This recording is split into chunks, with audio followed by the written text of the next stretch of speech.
Hi, it's Bumble. Welcome back to my channel. I'm recording this and it's already like kind of late, so I'm gonna try to make this quick.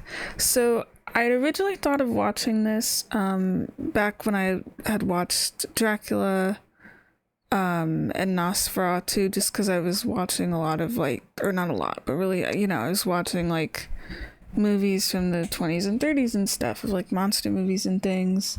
Oh yeah, and Phantom of the Opera, I forgot about that. And then I was like, okay, I think I'm gonna wait until it gets closer to when the Frankenstein Guillermo del Toro movie comes out. And I think I picked a nice time to kind of try to watch both this and that, where it's within the same week, but I'm watching this at like the beginning of the week, and the 2025 one comes out at the end of the week, because I wanted it like close enough and far away enough where it's like I'd understand and like get any of the references in the new one that would like reference this, because it got to be there, even if it was like direct scenes or whatever.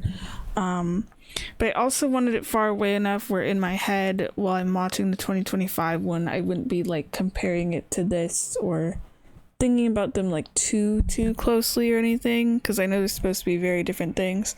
But this was good. I feel like I didn't really get into it as some of those other movies I had mentioned. I think I still liked like Dracula and Phantom of the Opera more. Not with Nosferatu. I think if I had to rank them so far, it would be like Nosferatu, this one, probably like Phantom of the Opera, and then Dracula. We're not here to compare them. So I ended up finding a version of this where someone had like tried colorizing it and stuff. So I've actually never seen this in black and white. And I just wanted to mention that quickly at the start. It doesn't really have like too much to do with this review, except it did cause me to like be able to focus better. It's nothing against like black and white movies, but I think it doesn't help when it's like an older movie and it's black and white, and I feel like it's just harder for me to like make out things. But then if everything's like different colors and stuff from being like colorized, it kind of makes it look more modern in a sense, but also it just gives me more, it feels like it's visually easier for me to like see everything and pay attention. And then there's probably still stuff with the plot that I didn't understand with this. But I'll just go through my notes. I don't really have that many. It was mostly like the scenes with the creature that I really liked and I was like trying to pay attention to. Let me see. With the opening credits, there's like these rotating eyes in the background that I thought were pretty cool. And I thought it was interesting.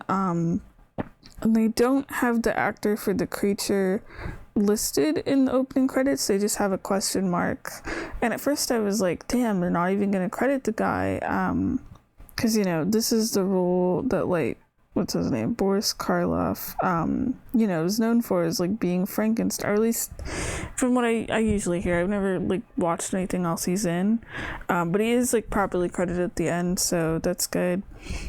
In terms of like Frankenstein movies and stuff, the only one I'd really seen enough was Young Frankenstein, the Mel Brooks movie.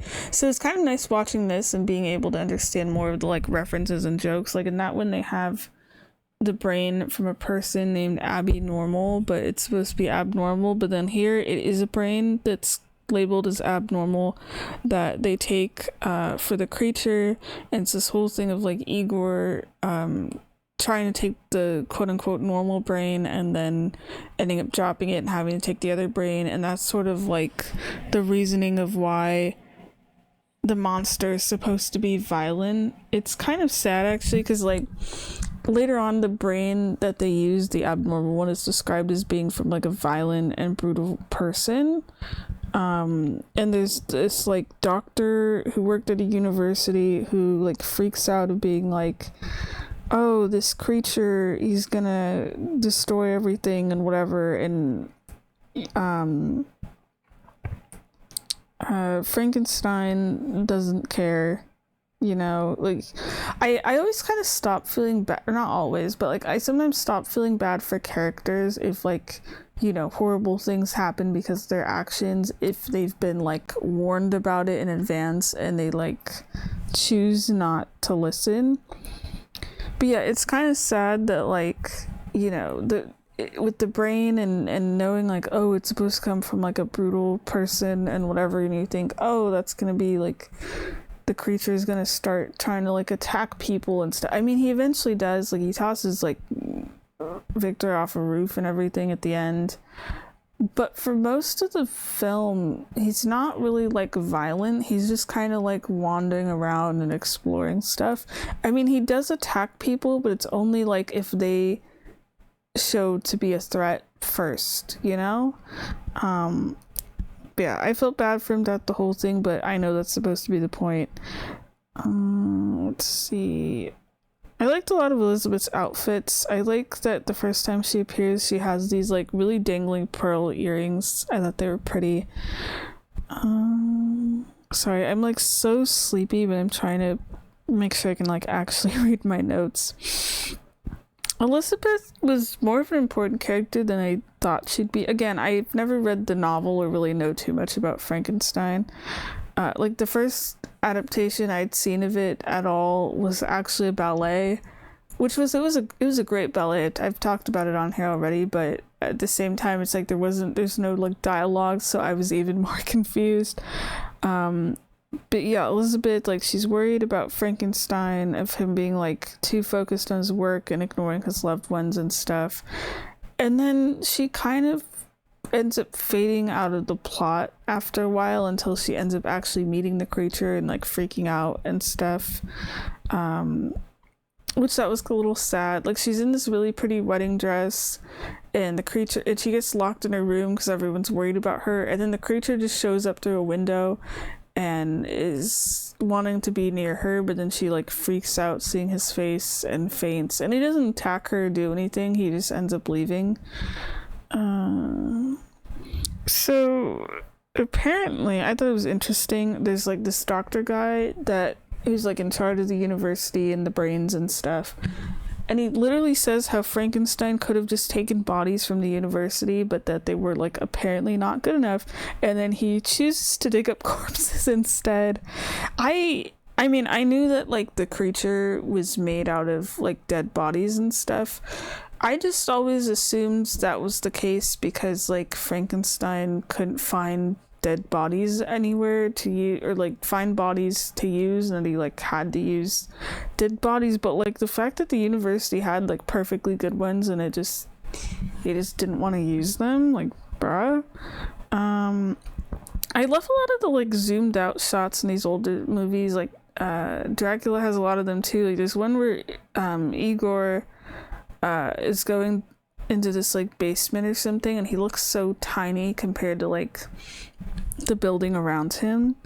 I had also assumed that like Frankenstein, you know, just decided to go from the get-go of building this like creature and making artificial life, but it's described how he experiments at first, and you don't like see it on screen. It's like something that happened before the story, of like experimenting with animals and like trying to keep a human heart alive for like 30 minutes, like actually testing things out before, you know, trying to build a creature and stuff. Because I just assumed he didn't know what he was doing and was just kind of like winging through this thing or whatever, even though like in this movie it's supposed to be, I guess, that like getting the brain wrong is what makes the creature not like perfect in Frankenstein's eyes.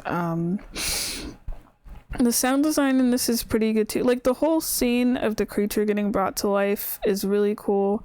I like that the spectators, I think it's Elizabeth and like two other people that show up to actually watch the creature get brought to life and everything. When they first walk into the laboratory, you start hearing like the rumbling thunder and everything.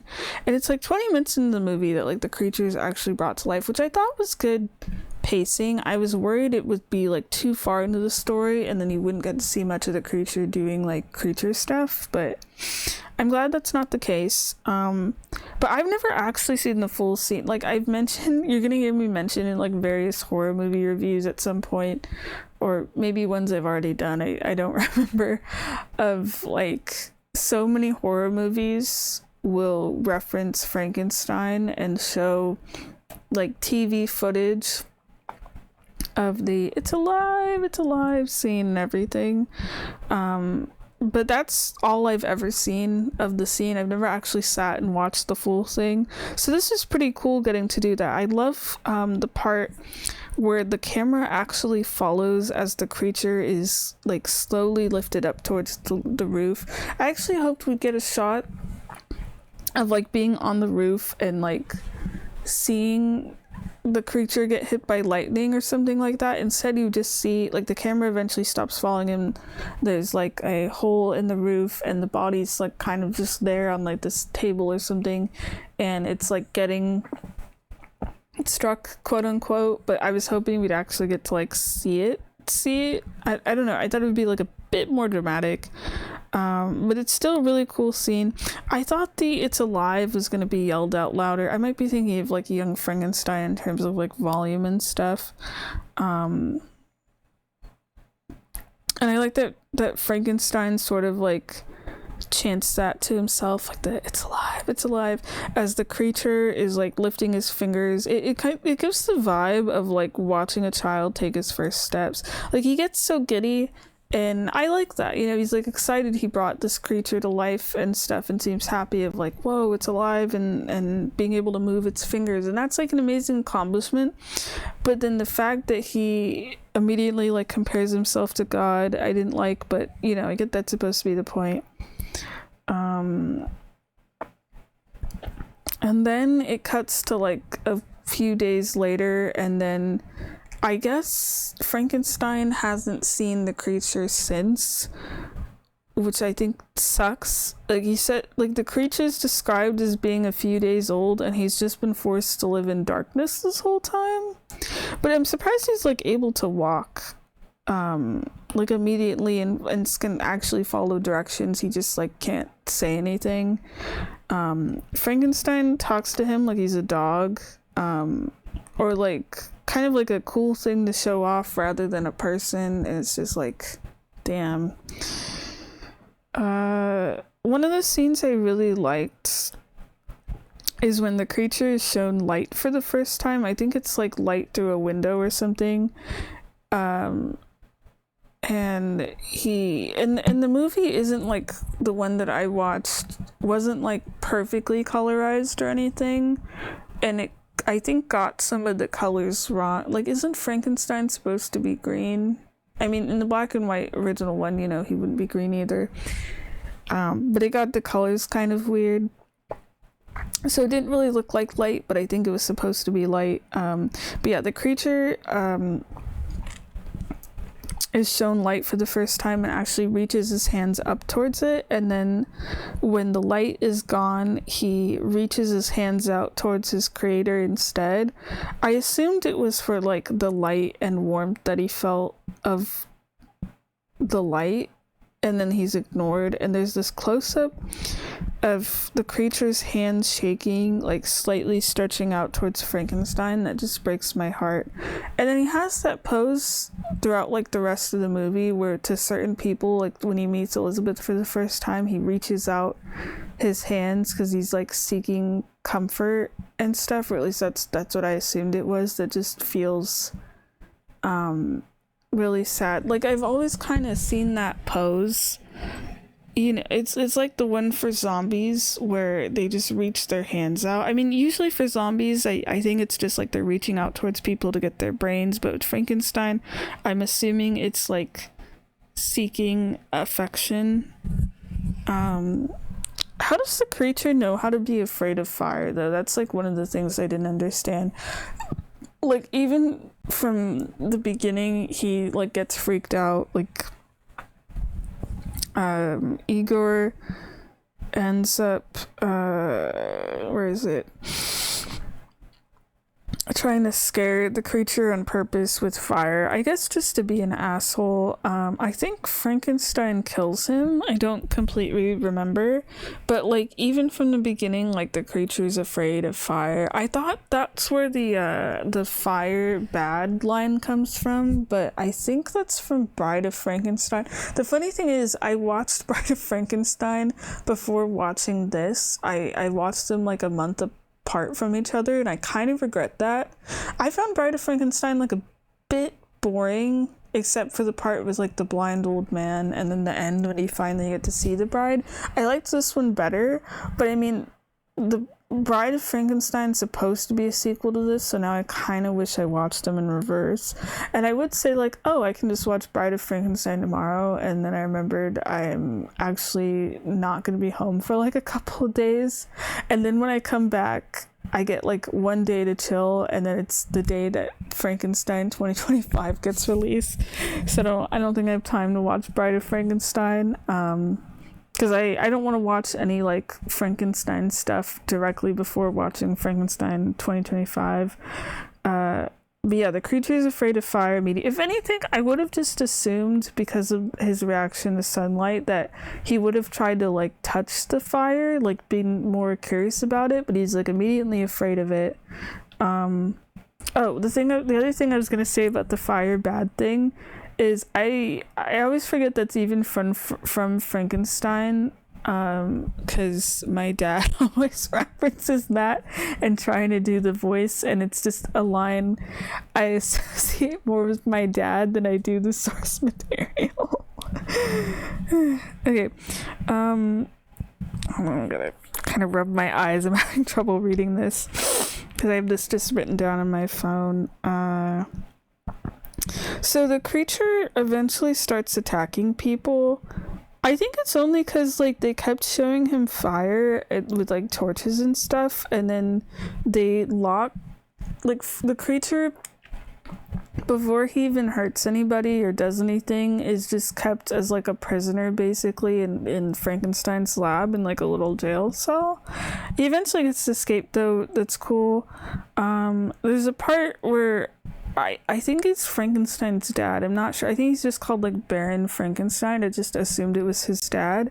He gets choked by the creature, and not gonna lie, I thought the creature was moving his hand up to, like, hug the guy at first, because, like, the creature, he's, like, laying down, and the Baron guy is, like, his body is kind of over the creature for some reason. And then you see the creature's hand rise up against the guy's back, and then, but it's like very slow, so I thought he was going in for a hug at first, and then nope, he goes straight for the neck and chokes the guy. One of my favorite, no, I think it was my favorite scene, actually, and it's like when I was finally starting to, like, pay more attention to the movie and, like, get more into it, there's this, I love this part. The creature, he meets this little girl, her name's Maria, and she's actually completely unafraid of him, and I really liked that, because you'd kind of just assume children would be afraid. It made me think of, there's that Royal Ballet, Frankenstein ballet I referenced earlier, and there's a part of it where the creature is dancing with this little boy that's wearing a blindfold, and they're, like, bonding and stuff, and the boy's, like, unafraid of the creature because he doesn't know what he looks like, and then the blindfold's removed, and then he immediately, like, freaks out, and I think Frankenstein accidentally kills him or something, which is kind of similar to this, with what happens to Maria. But Maria is completely unafraid. She, like, literally goes up to him and is like, "Hi, my name's Maria. I've never seen you before. Do you want to," and, like, invites him to come play with her.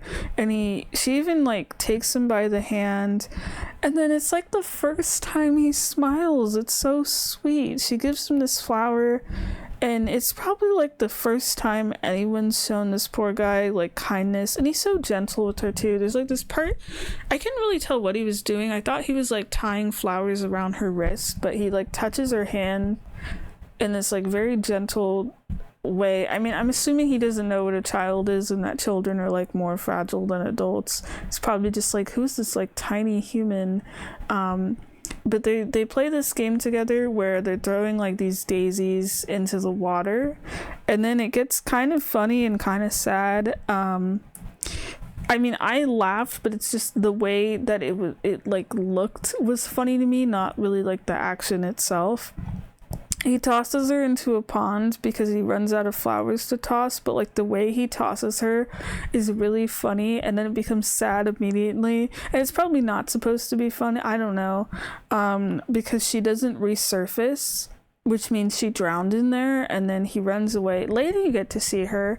It's this kind of haunting scene, actually, where who I'm assuming is the girl's father, like carries her corpse across this town, and there's all these people dancing in the background, but then as the guy's walking past, they stop dancing and they all just stare, and then they end up following him as if it's like a parade or something around to wherever he's taking her. I don't remember. But man, I felt bad for this girl. She's like completely unafraid and like wants to befriend the creature, and the creature, he ends up running away after the little girl doesn't like pop out of the water, because he assumed, I'm assuming that she was gonna like resurface the same way the flowers do. He, you know, didn't seem to want to kill her. It seemed like an accident. Like, he actually looks kind of freaked out and ends up running away. But it's like the one time in the movie he smiles and he looks like he's having fun, like just hanging out with her. I thought that was really sweet. And then I skipped through some stuff, but Elizabeth, she has this like, it's not even like a vision or anything. She just is telling somebody, I don't remember who, I think her fiance, of like, hey, I have a feeling something bad's gonna happen. And then the people are like, no, nonsense, it's fine. And then they lock her inside of a room, and then the creature shows up and he does that like reaching hand thing towards her, and then she turns around and sees him and like screams, and then she ends up fainting. He ends up leaving. I liked her wedding dress. I'm still thinking about it. It's like a normal wedding dress, but it has this like really long cape thing, whatever it is they have on wedding dresses sometimes. I thought was pretty cool. And the creature doesn't even try to kill Frankenstein, because eventually, like after this stuff with Elizabeth, all of the townspeople, they get like their torches and stuff, and they try to go after the creature, and the creature ends up finding Frankenstein, or I think they just like run into each other, and the creature doesn't even try to kill him or like attack him or anything until sorry, it's like 12:30 right now. I need to go to sleep. I actually have to get up early-ish and shower before I'm whisked away somewhere. I'm going to the beach tomorrow. Anyway, and then Frankenstein tries to like shove a torch towards the creature, and that's when the creature freaks out. And then I don't know if Frankenstein dies or he's just knocked unconscious. I think he's just knocked unconscious actually, and the creature actually carries his body away, and then they're like fighting inside of a windmill, and then the creature just throws Frankenstein off the windmill. I thought he was just gonna land on the ground, but he ends up landing on one of the propeller blades, which thankfully that's like slow at the moment, but his body lands in like an unnatural way on it.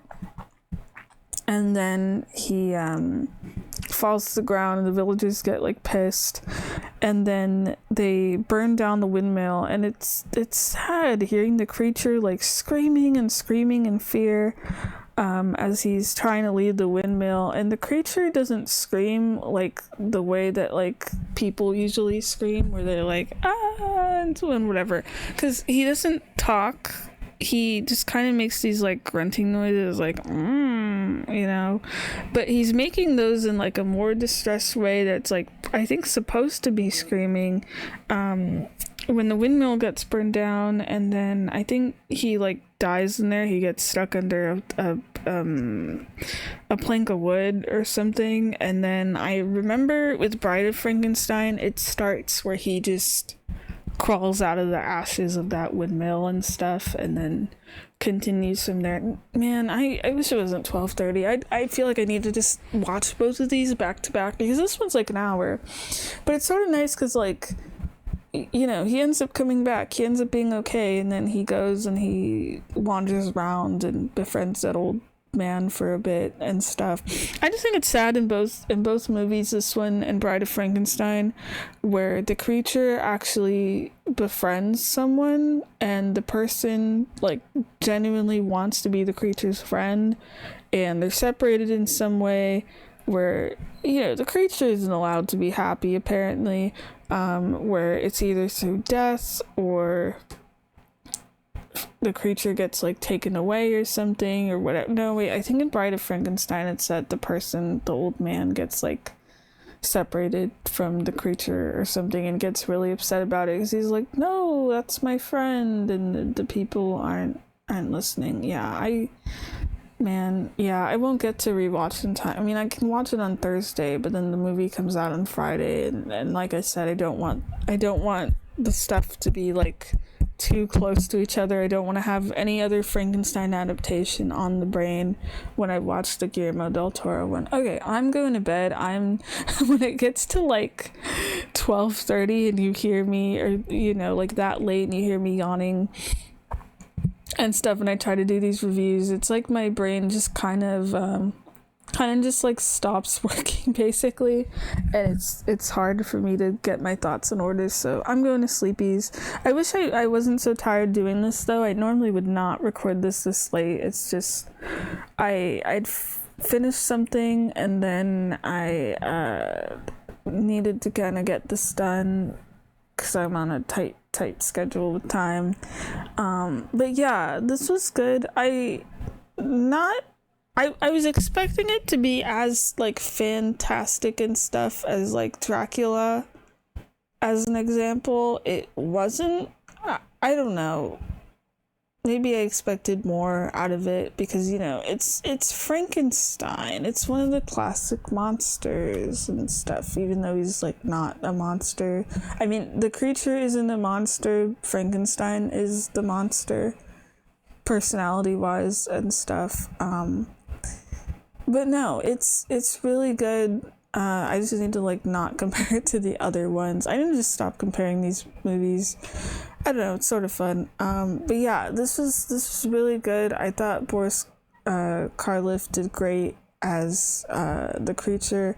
He has these kind of like sad, droopy eyes. I mean, they don't always come across as sad. I feel like sometimes they do. I think it comes off, well, no, not sad. It comes off more as like, what's the word? I'm staring into the eyes of the poster and I'm like trying really hard to think of what the word is. They just look kind of droopy, and I mean, he does feel stuff. I don't want to say the eyes look like soulless or anything. They just, I don't know, man. I can't think of the word right now. I'm too tired.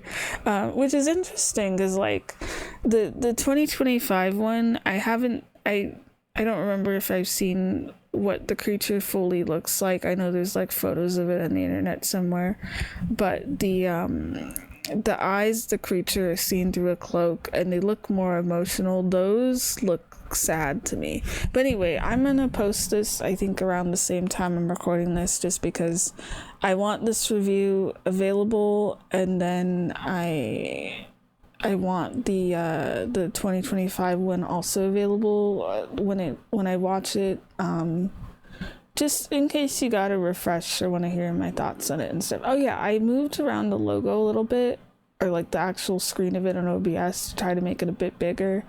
I hope that makes it kind of easier to see. All right, I'm going to bed. Bye bye.